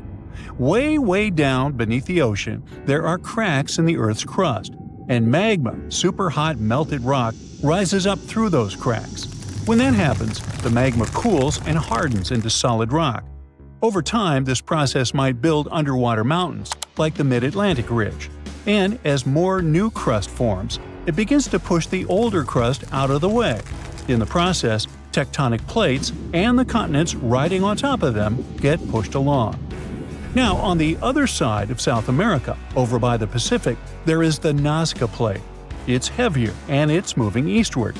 Since it is denser, it is sliding underneath the South American Plate. This entire process is called subduction, and it's happening at a rate of about 3 inches per year. By the way, the collision between these two plates is what's behind all those breathtaking volcanoes scattered throughout the Andes, and it's also making the continent move. So, if everything goes according to plan, projections show that South America will end up more centered in the Pacific Ocean in the future. But some models suggest something way crazier. Before we get into that, though, we need to clear something up. Why on earth isn't Africa following in South America's footsteps? I mean, shouldn't it be drifting west too? Well, not quite. Africa is doing its own thing, because it sits on the African Plate. So the Mid-Atlantic Ridge is located between those two continents, and just like it pushes the South American Plate, it also pushes the African Plate, but in the opposite direction. It's like this ridge is trying to split up two ex-besties, But there's more. Africa is also being influenced by the East African Rift. That's one of those massive cracks we talked about earlier, but it's happening on land, which makes it extra dramatic. This is what's causing the continent to slowly split apart. It's a long story, but let's just say the rift is pulling Africa in more directions than South America ever had to deal with. Okay, now it is finally time to talk about that crazier thing that might happen to South America and everything around it in the future. Theory number 1. It could break away from North America. I know, super dramatic, but don't panic. We're talking hundreds of millions of years from now, and I won't be around. You see, both continents are moving in the same general direction, but at different speeds. The North American plate is cruising along at about 1 inch per year, while South America is moving a bit faster. So even though they're heading the same way, they are not keeping pace. Over time, as the Atlantic Ocean continues to widen and the Pacific keeps shrinking, all this tectonic movement could eventually pull the Americas apart. Theory number 2. Marine life could go through some major changes. Right now, the Americas act as kind of a giant wall between the Atlantic and Pacific Oceans. Because of that, sea animals have evolved differently on each side. Take the green sea turtle, for example. The ones living in the Atlantic tend to be bigger and lighter in color. Meanwhile, their Pacific cousins are usually smaller and darker. But if, one day, there is no land blocking these two populations from mixing, they would end up with brand new migration routes, new nesting spots, and a lot more overlap in their territories. Now, multiply that scenario by hundreds of other species, and things could really get shaken up. We're talking about new interactions, unexpected competition, and maybe even the rise of entirely new species. Alright, theory number 3. America might meet Africa again. Right now, the Mid-Atlantic Ridge is busy creating a new seafloor, and because of that, the Atlantic Ocean is slowly getting wider. But in about 125 million years, scientists believe that process could come to a stop. Instead of the seafloor spreading apart, the ocean floor might start getting pulled under the continents. When that happens, the Atlantic will stop growing and start shrinking. And the water section between South America and Africa is likely to be the first part pulled beneath the land. That means the Americas and Africa could meet again. And when that happens, border countries could turn into super shaky places, with earthquakes happening all the time and brand new volcanoes popping up left and right. The eastern United States would no longer be known for the peaceful green slopes of the Appalachians, but for snow-covered giants that occasionally spew lava and ash, more like the Cascade Range out west. Countries would end up with totally new neighbors. Brazil might line up with Nigeria and Cameroon. Uruguay could be sitting right next to Angola. And Argentina might be sharing a border with South Africa. So if these two continents really do merge, how intense would that be? Well, for starters, this new supercontinent would instantly become the biggest one on Earth, about 1.5 times the size of Asia. And chances are, a brand new mountain range would form right where the continents meet, creating a natural border between nations. Being part of the same massive continent could make a lot of things way easier. For one, tourism could totally take off. People traveling between countries by land without needing pricey plane tickets could be a game changer. But it wouldn't stop there. Other types of economic activity could get a major boost too. Now on one side we have South America, which already produces and sells a wide variety of foods, from wheat to bananas, beef, cocoa, soybeans, hey, you name it. On the other side, there is Africa, exporting things like textiles and clothing. That alone would make them a super powerful bloc when it comes to trading raw goods. But can you name another important thing these two continents have in common? Yep, petroleum. Countries in South America, like Brazil, Venezuela, and Colombia, are major oil exporters. And over in Africa, you've got Nigeria, Algeria, and Libya doing the same. Now, can you see just how powerful that kind of union could be? Meanwhile, let's talk about animals. These two massive lands coming together could lead us to wild meetups, like a capybara sharing space with a Nile crocodile, or a sloth seeing a hyena from the top of a tree. This could even lead to new animal hybrids showing up, like a cabby crocodile or a sloth hyena. Okay, those weren't the cleverest names, and honestly, these animals wouldn't be able to mate or even wouldn't want to. But you get the point, right? It's not all positive, unfortunately. New species showing up could become predators, competitors, or even parasites to the native plants and animals. It would take a long time for things to settle into a new balance in those border regions. But honestly, no one really knows how long it would take. The only thing I do know is neither of us will be around to see it, which is okay. An earthquake in Indonesia began in 1829 and lasted a mighty 32 years. It reached its climax in 1861 and hit a magnitude of around 8.5. It was caused by the tectonic plates below the island slowly clashing against each other. Researchers discovered that the quake had been building for some time after analyzing the coral in the area. They found it was being periodically exposed to the open air. That was caused by the gradual earthquake moving the land up and down. Scientists call these decades-long silent earthquakes slow slip events. A single lightning bolt can warm the air to around 54,000 degrees Fahrenheit. The heat makes the air expand quickly, creating a shock wave or boom, which we know to be thunder. There are close to 3 trillion trees on Earth. That translates to roughly around 422 trees for every person. Before humans, the number was nearer to 6 trillion. Almost 70% of the Earth's surface is covered by water, which on average is around 2.5 miles deep. 97% of Earth's volcanoes lie underwater, as well as the mid-ocean ridge, a massive mountain range that is over 40,000 miles long. Humans have mined around 190,000 tons of gold from the planet. Experts predict there is around 20% still left to be mined, but this figure is constantly changing. The world's largest active volcano is in Hawaii. Called Mauna Loa, it's over 2.5 miles above sea level. Given that most of it is underwater, the volcano's summit is a staggering 11 miles from its base. That's the same length as over 160 football fields. The highest ever recorded temperature on Earth was a sweltering 136 degrees Fahrenheit. It was recorded in El Azizia, or modern-day Libya, on September 13, 1922. The lowest temperature was a chilling minus 129 degrees Fahrenheit, recorded at Russia's Vostok station in 1983. Earth is the 5th largest planet in the solar system, behind Jupiter, Saturn, Uranus, and Neptune. It has a circumference of roughly 25,000 miles, and it would take the average person around 8,300 hours to walk around the face of the Earth. The separation between Earth's land masses would make such a trek almost impossible, though. It takes 365.25 days for the Earth to orbit the Sun. Because our calendar years only have 365 days, we add an extra leap day every 4 years to make up for the difference.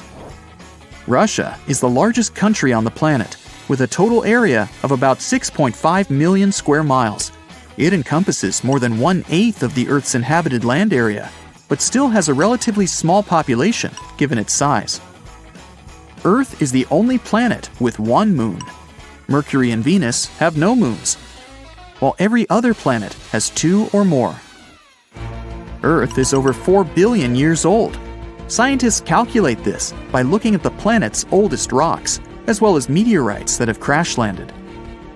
They used meteorites as they were formed at the same time as Earth, when the solar system was forming. The ground we walk on is basically recycled. The planet's rock cycle turns igneous rocks to sedimentary ones, then transforms those into metamorphic rocks, and back again. Like Earth, our moon also experiences earthquakes. They're less common and intense than the ones we have, and are caused by tidal stresses. A tidal stress is basically the relationship between the gravitational pull of the moon on the Earth and that of the Earth on the moon. Despite being the 5th largest continent, Antarctica holds 70% of the planet's fresh water and about 90% of its ice. Bangkok is the most visited city in the world, boasting 23 million visitors in 2019 alone. Paris, London, Dubai, and Singapore make up the other cities in the top 5. The lowest layer of Earth's atmosphere is called the troposphere and is the reason we have weather. Sunlight heats the planet's surface, which causes warm air to rise up to the troposphere.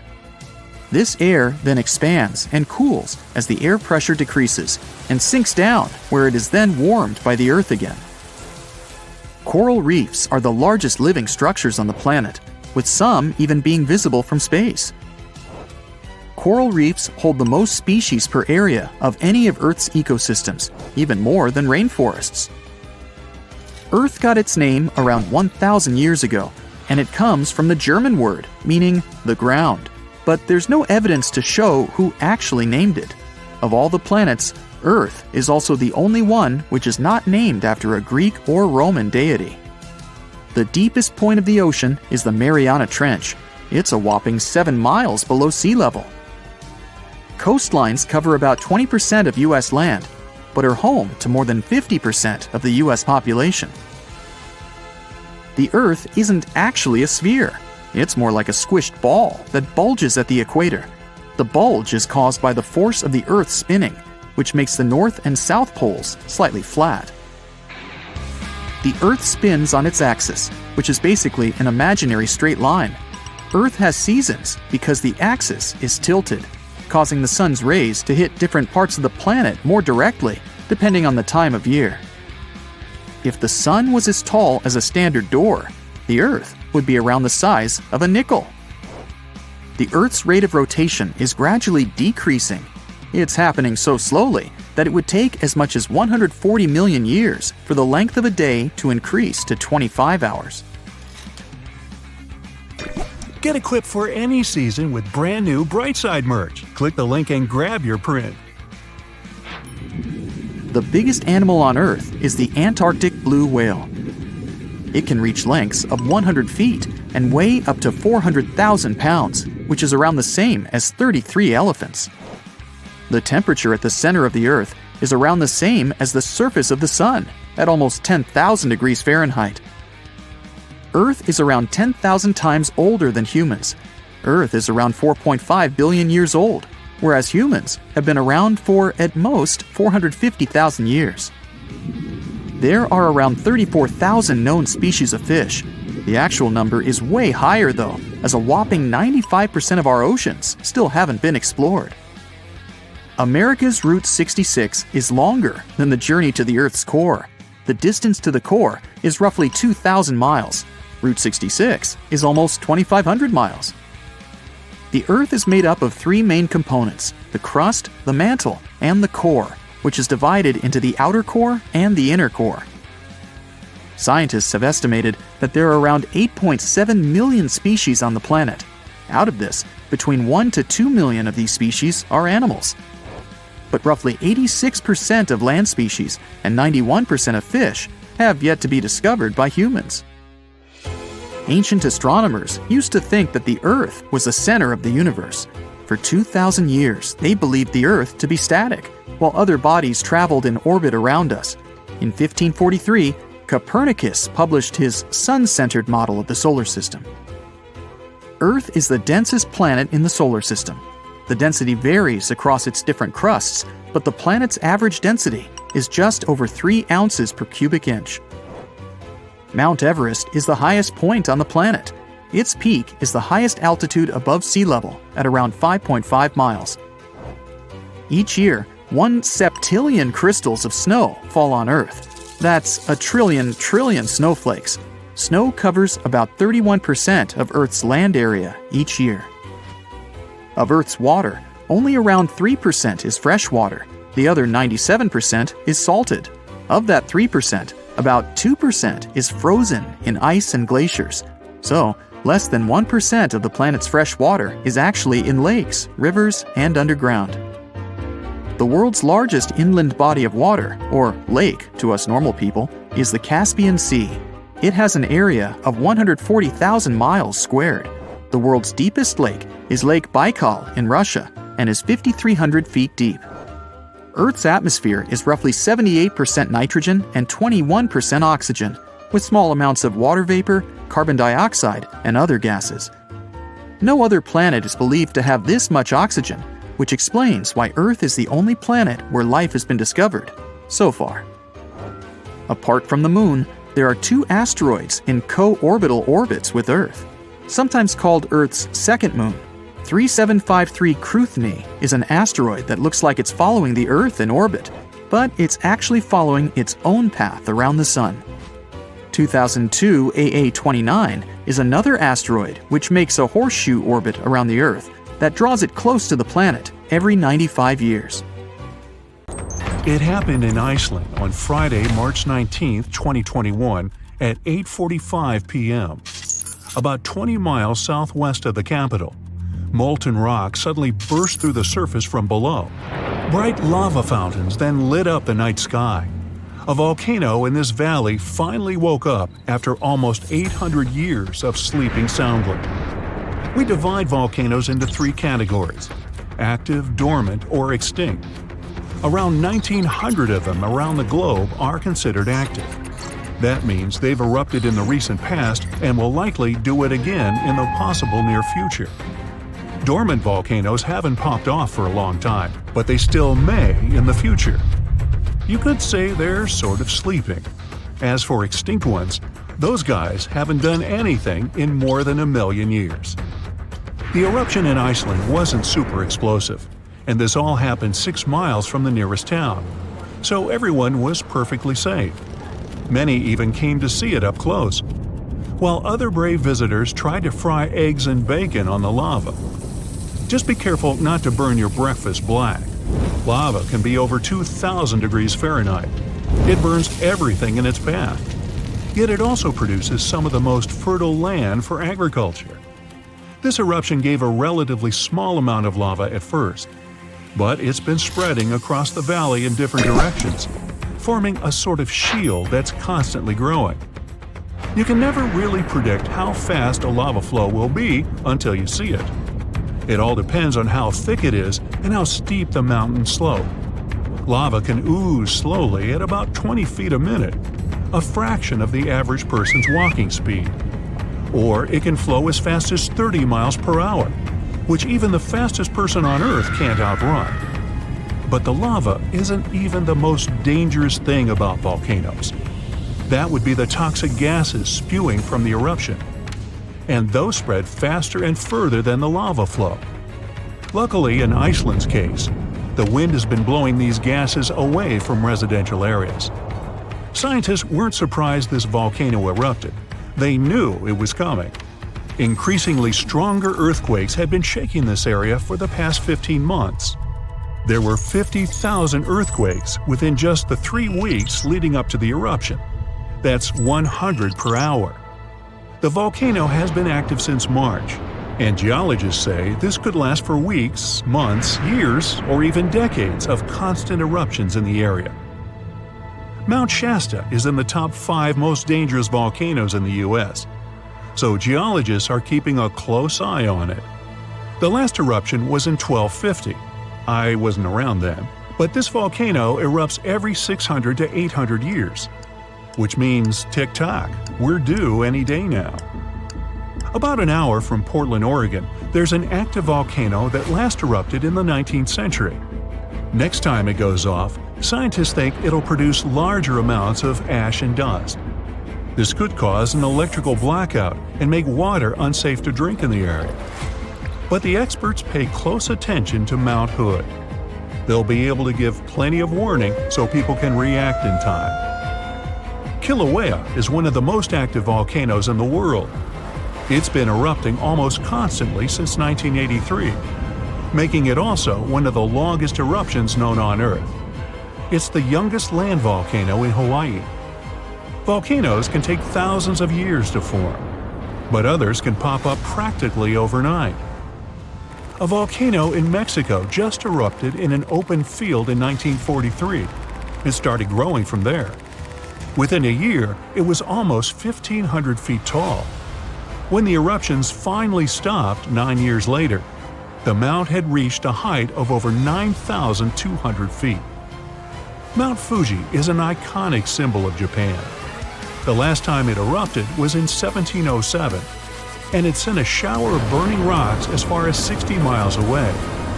If a similar eruption happened today, Tokyo would be within that vicinity. Mount Fuji is right on the Ring of Fire, that horseshoe-shaped region in the Pacific Ocean full of active volcanoes and earthquakes. From one end to the other, it's almost 25,000 miles long. It could wrap all the way around the Earth's equator. In January 2020, Taal volcano in the Philippines started spewing lava, sending huge plumes of ash half a mile up into the sky. The eruption even triggered a rare phenomenon, a dirty thunderstorm. That's when the smoke cloud above a volcano produces its own lightning. The chance of volcanic tsunamis was also high. Those are usually caused by tectonic movements that occur because of volcanic activity. Taal has erupted more than 30 times in the last 450 years. This volcano in Ecuador last erupted in 2016. Scientists think it might be showing some early warning signs of magma on the move. This is an active stratovolcano, a specific cone-shaped type with steep sides. They form from sticky lava that doesn't flow that easily. That lava goes around the vent, cooling and piling on itself to form these steep walls. These types are more likely to produce explosive eruptions like the ones we see in movies.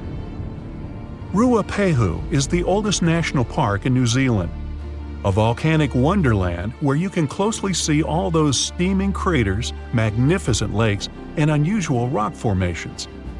It last erupted in 2007 and has had 10 eruptions since the mid-19th century. But eruptions, lava flows, and toxic gases aren't the only danger coming from volcanoes. There's also a thing called lahar, a kind of volcanic mud flow of debris. In between eruptions, snow melts and a lake forms in the caldera. If the last eruption brought mud, ash, and rocks in the lake, it becomes dangerously full. In that case, only a temporary dam holds it back. Indonesia has the biggest number of active volcanoes in the world, including one called Anak Krakatoa. It means child of Krakatoa, and its famous parent isn't far away.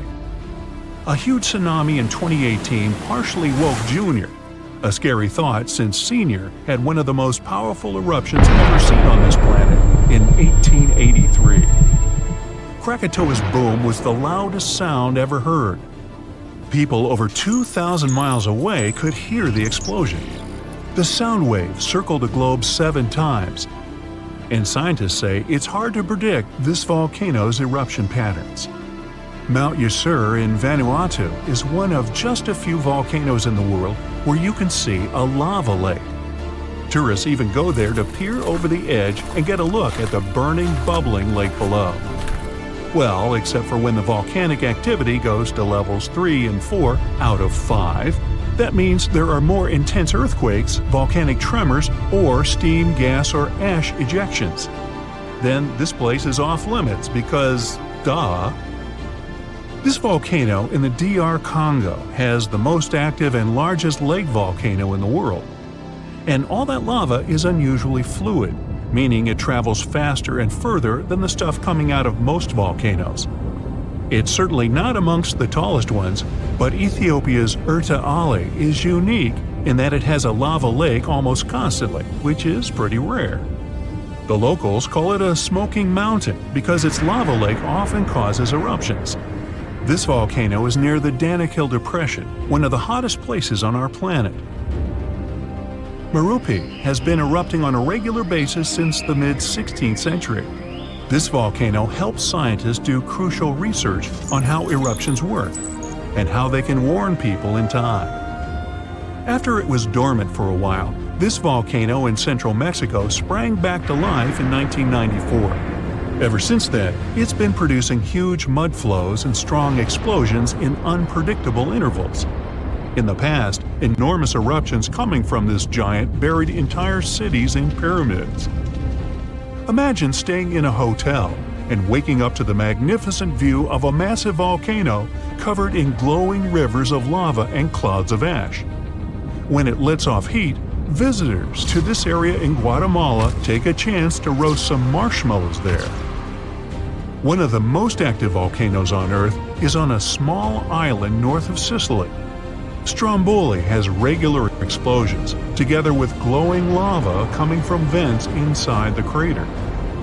Not too far away is Etna, Europe's most active volcano and one of the biggest continental ones in the world.